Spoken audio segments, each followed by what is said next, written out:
The message was posted anonymously at 2:14 a.m.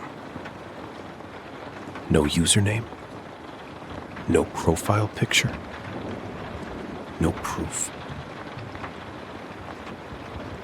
Just a title. Help.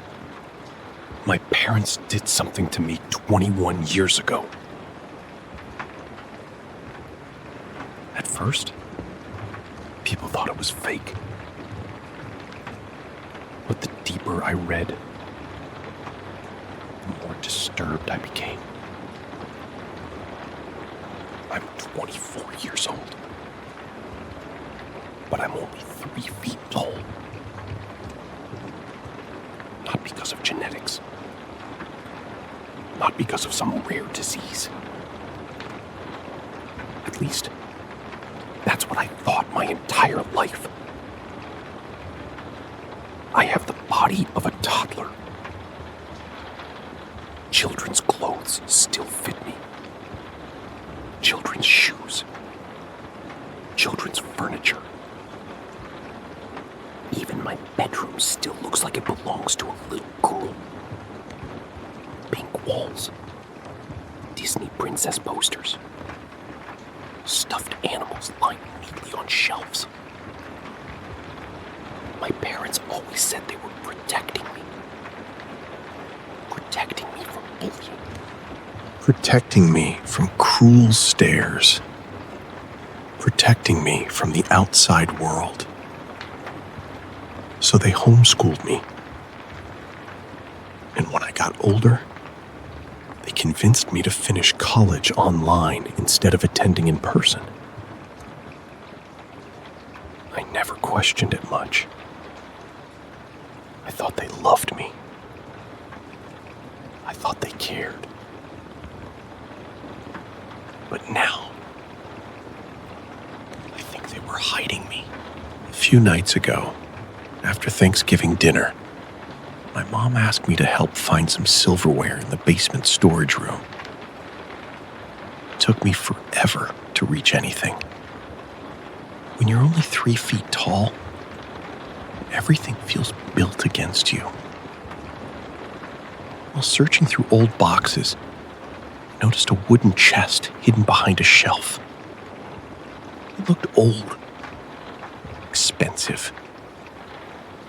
I assumed it held family valuables. But when I opened it, there was no jewelry inside. No silverware. Documents. Hundreds of papers. Medical records. Growth charts. Photographs. Research notes. At first, I didn't understand any of it. But then, I saw my name over and over again. I brought some of the files back upstairs without my parents noticing. That night, after they went to sleep, I locked my bedroom door and started reading. And that's when my entire life collapsed. The documents described experimental procedures, hormonal suppression, pituitary interference, growth prevention therapy. Most horrifying of all, there were letters exchanged between my parents and a doctor from Italy. A doctor identified only as Dr. M.S. The letters discussed Phase 3 human testing. Human testing. One sentence made my stomach turn cold. Subject's growth successfully halted at projected target range, comparable to previous miniature canine procedures.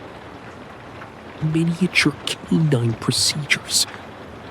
Teacup dogs. They were talking about me the same way someone would talk about breeding smaller pets. I kept reading. The procedure had been performed when I was around 12 months old. Like I wasn't their daughter. Like I was an experiment. Suddenly, everything in my life started making sense. Why they never encouraged independence. Why they treated me like a child even as an adult. Why they always smiled whenever strangers called me cute.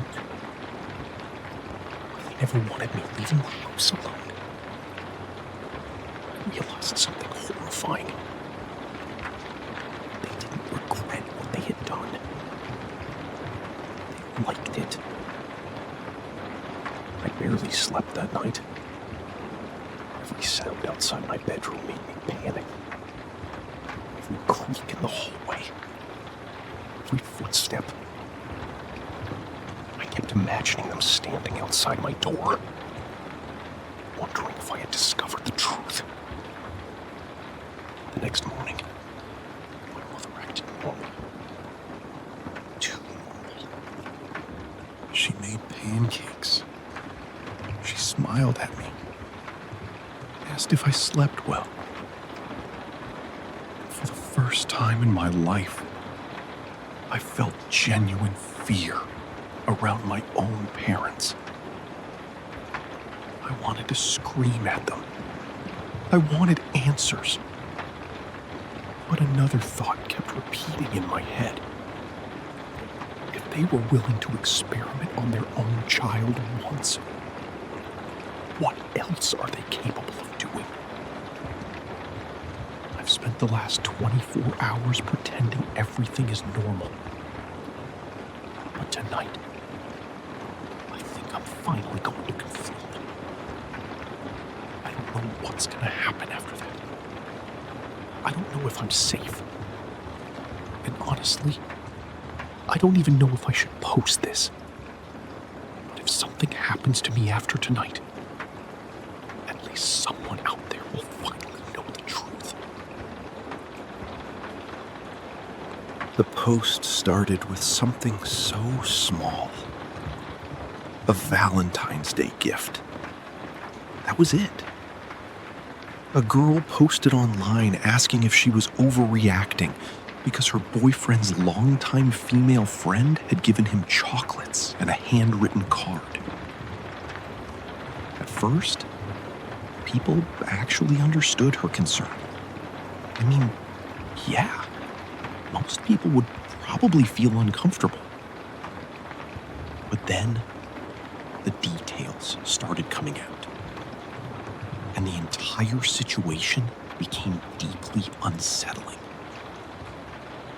The boyfriend explained that his friend had been doing this for over 10 years.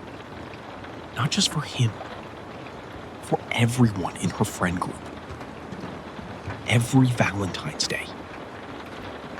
It was apparently some harmless tradition she started as a kid. Little friendship gifts, cards, candy, tiny handmade presents. Nothing romantic, nothing secretive. And honestly, most people reading the post quickly realized that. Except the girlfriend. She refused to believe it. No matter how many people explained it, no matter how calmly the boyfriend tried reassuring her, she kept insisting there had to be something else going on. At first, it just sounded insecure. Then her updates started getting stranger and stranger. She began listing every woman in her boyfriend's life that made her uncomfortable.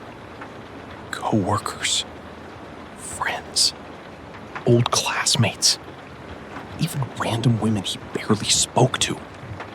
If they were attractive, she viewed them as competition. Then came the update that genuinely disturbed people. Apparently, the boyfriend's aunt tried talking to her privately. The aunt was older, married, completely uninvolved in the situation. She was only trying to calm things down. During the conversation, the girlfriend admitted something horrifying. She said if the aunt's husband ever died, she would eventually see the aunt as competition too. That was the moment everyone realized this wasn't normal jealousy anymore. It was obsession. The way she described women was terrifying. Not like human beings, like threats. And honestly, reading it felt less like internet drama, and more like watching somebody completely unravel psychologically in real time. That's the part I still think about. Not the Valentine's card, not even the breakup. It was the way she truly believed everyone else was wrong. Even with hundreds of people telling her the same thing. Even after losing the relationship completely, she still couldn't see it. And honestly, that might have been the creepiest part of all. It started with a dress. I let her borrow it once for a dinner with friends because she said she didn't have anything nice to wear. A week later, she bought the exact same one. First, I honestly didn't think much of it. I mean, people buy clothes they like all the time. And technically, it wasn't even weird. If someone borrowed something from me and liked it enough to buy their own version, I probably wouldn't care. At least, that's what I kept telling myself. But then, she started copying other things. The same shoes. The same earrings. The same perfume. And somehow, she always showed up wearing those things right after seeing me wear them first. Again, not technically wrong. Just strange. Subtle enough that if I pointed it out, I knew I'd sound paranoid. But over time, people in our friend group started making little jokes. Oh, you two are becoming the same person. You're basically twins now. And every single time someone said that, she smiled. Not embarrassed. Not awkward. Happy. Like that was exactly what she wanted. That's when I started paying closer attention. I realized she had slowly started copying the way I spoke, too. Little phrases, my texting style, even my laugh.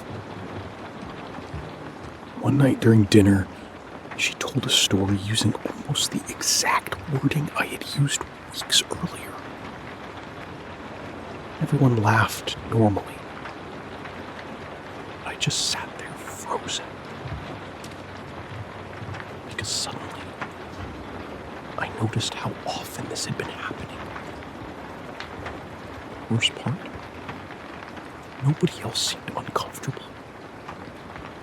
I kept trying to rationalize it. Maybe she admired me. Maybe it was subconscious. Maybe I was overreacting. I mean, she wasn't mean. She wasn't aggressive. Most of our friend group treated her carefully because she struggled socially and got overwhelmed easily. So every time I felt uncomfortable, I immediately felt guilty afterward. Like I was the problem. Like I was being cruel for even noticing it. Eventually, I stopped bringing things up entirely. Because every time I almost did, I imagined the reaction. You know she doesn't mean anything by it. She's just socially awkward. You're more emotionally mature than she is. And honestly, I probably would have been right. So I kept quiet.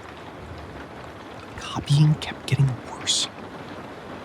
One afternoon, I walked into a cafe to meet friends.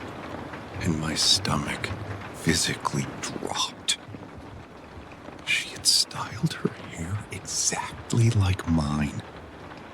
Same color, same length, same parting, even the same jacket. For a second, I genuinely thought I was looking at myself from across the room. And when she noticed my reaction, she smiled again. That same quiet smile. Like she was waiting to see if I noticed. After that, I started distancing myself, replying less, skipping hangouts, making excuses. But somehow, that only made her cling harder. Long texts, constant compliments, watching me too closely whenever we were together. One night, another friend accidentally showed me a private group photo she'd posted online. At first, it looked normal. Until I noticed the caption. Finally becoming the person I was always supposed to be. I don't know why, but reading that made me feel genuinely sick. Because deep down, I think she meant me.